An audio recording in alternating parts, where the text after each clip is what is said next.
Welcome back. What's up, guys? So this is part dos of our E3 top 10 list. Uno, dos. Trace. Nope, Ooh. not there yet. Trace, is that a spoiler You alert? jumped the gun. Is there going to be a third?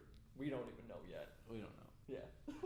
Alright, Yeah. so this guy, my number 7, Horizon Zero Dawn. Very nice. A little low, huh? A little low. A little low. Spoiler alert. Don't tell me. Horizon does pop up on my list. Oh, I imagine. I'm not going to say where, Okay. but it does pop up. Alright, so I love this game. I love the physics. I love the monsters. I love the world itself. Mm-hmm. It just plays. It looks like it plays a little bit like Tomb Raider, and I just got off Tomb Raider binge. Okay, that's why it's like, so low. Like playing a third-person bow and arrow game where you collect and scavenge and you craft things. I'm like, I've kind of done that a little bit. I need a little room. Okay, that's but fair. this comes out in 2017, so I'm gonna be fine. Yeah, you'll probably be pumped for it when it comes out. Yeah, exactly. But I loved everything about it. I'm so excited for that game. Oh, it is so pretty. It looks like they took the best elements of a bunch of different games, like how the amazing monster design and like how like they're different sizes, like kind of taking that from Xenoblade, because that was the first game I saw that did that. Sure. Taking like the mechanics from Tomb Raider, taking in the fucking animal wire thing from Avatar. Yeah. Just taking the best elements from the best things. Yeah, I really enjoyed it. What's your number 7? Game? My number 7 is Paper Mario. Oh wow. Yeah, I'm shocked about this because you said you weren't too hyped about it earlier. this is a faith thing that's why it's appearing on my list. Okay. I love the Paper Mario series. I adore it so much, but I fucking hated Paper Mario goddamn sticker stars. I cannot tell you the internal rage that game gives me from how fucking bad it was. And I'm so scared that this game is going to be like it. But I have faith that they're going to realize their mistakes and go with it. Not that much faith, because they're using a paint mechanic, and it kind of reminds me of the sticker thing. I'm like, what are you guys doing? But I'm going to believe in Nintendo. I'm going to believe in them that they can make a well-crafted game like they have before. Yeah. Super Paper Mario is one of my favorite games of all time. It was a beautiful and perfect game. Just make another one like that, guys, and I will be back on your side.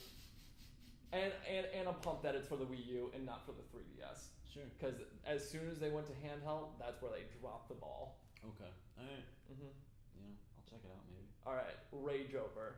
Rage done. Nerd rage. Number 6, Dishonored 2. Okay. Now, Dishonored 1, I tore that game apart. As people, I feel like there's two sides of this. Either you played it and you did not like it, or you played it and you just devoured everything about it. You tried to do a ghost thing where you never were caught. You've never tried to kill people. You've done so many different playthroughs with it, and you just like were engulfed in this storyline. I am so excited to play 2 because A, there's a lot more powers, and we get to play as Emily, which is so cool. And she's just trying to reclaim her throne. That's awesome. I think it's going to be a great time. I think it's going to be a game that it's probably going to be a little bit longer than the last one, but I don't count on it to be much longer. Yeah. And I think it's great. I think it's a play at your own pace kind of game. Like, and I enjoy that. And I don't like a lot of stealth games. Yeah. But this, when you have the powers and you're just using them and you're just like doing all these weird things and combinations of things that even the developers are surprised by when you do them. Yeah. It's great. It's a great series. It is great. I did not like it.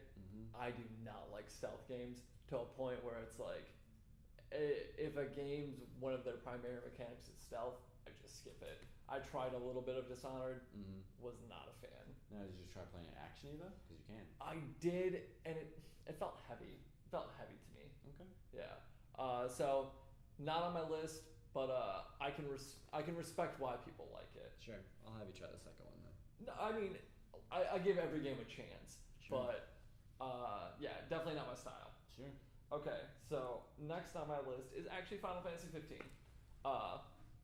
I am taking. I mean, it would be way higher on my list if they didn't have such a garbage trailer. But it's on my list because there's nothing new out about it, but it's like it's something I'm still pumped for, so it's something I want to talk about. Yeah. I think they just blew their wad at the PlayStation event. Oh yeah, I mean they have nothing really left to show. It's like we know what the game is. Mm-hmm. Everyone who's sold on it is sold. Mm-hmm. I'm not even sure why they showed something at E3. I think, like I said, they should have just showed something and went, hey, it's coming out in September, guys. Yeah, but I mean it's still a game that I'm very excited for, Mm-hmm. so that's why I wanted to throw it on my list. All right, cool. All right, number 5, Resident Evil 7. Oh, baller. Yeah, I got it up there a little higher. Resident Evil, it's my shit. Yeah, I used to sneak and play Nemesis with my cousin. We used to sneak down in the basement and play Nemesis. We weren't allowed. Okay. We played Nemesis and it scared the shit out of us.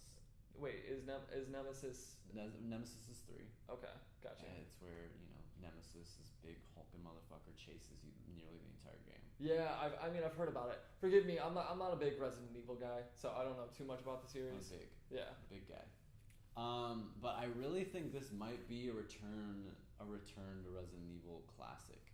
I feel like they were like, let's go back to the basics. Mm-hmm.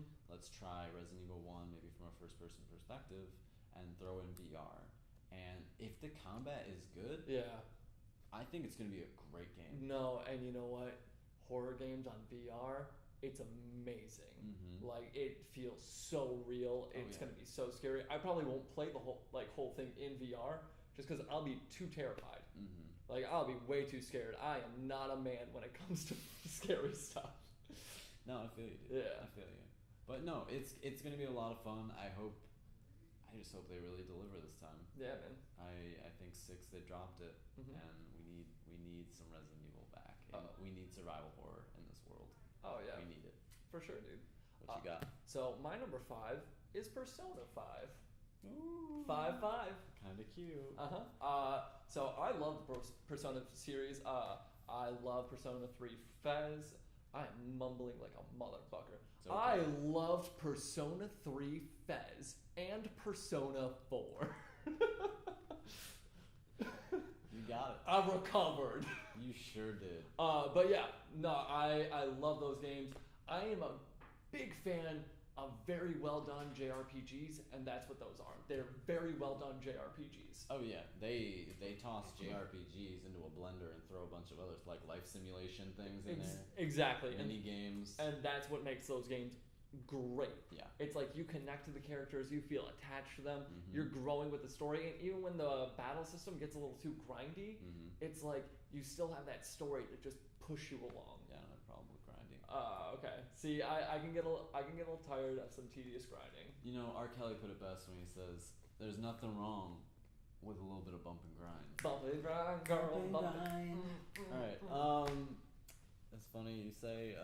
Number 4, Persona 5. Oh. Nice. See, like I really like the Persona games.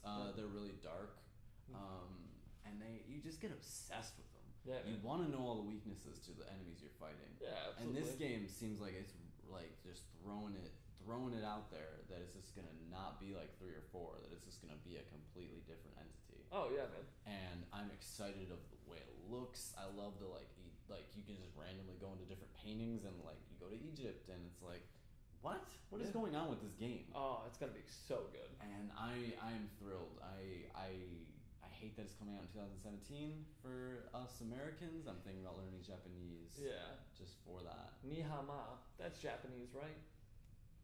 No, Yeah, it's- man. Sure. It's Chinese. I don't know languages. I'm any internet trolls out there. I know that was Chinese. It's called a joke. He was lying. What's your number 4? My number 4 is Horizon. Okay, what's that? I don't know. Yeah, so as we said before, I love the look of Horizon. I think it just looks like the epitome of fun. It's funny because I changed my mind. When I saw it last year at E3, I was like, man, this game looks okay. It's like, they didn't have really the showing last year that they had this year. Mm-hmm. This year, it's just like, this looks like so much fun. Mm-hmm. This is the epitome of fun. I love crafting. I love third-person kind of like survival games. Yeah. I love the artwork. I love the design. I love everything that's going on about it. So I'm very pumped for this game now. I think I'm still shocked that it's from Killzone people. You know what? I like Killzone, I do too. and so I could totally see them pulling something. It's like just this so off. different. It is different, but I love it. But you know what? That's the beauty of when people are given a different like creative direction. It's like they can just make a whole different beautiful type of game. Yeah, definitely.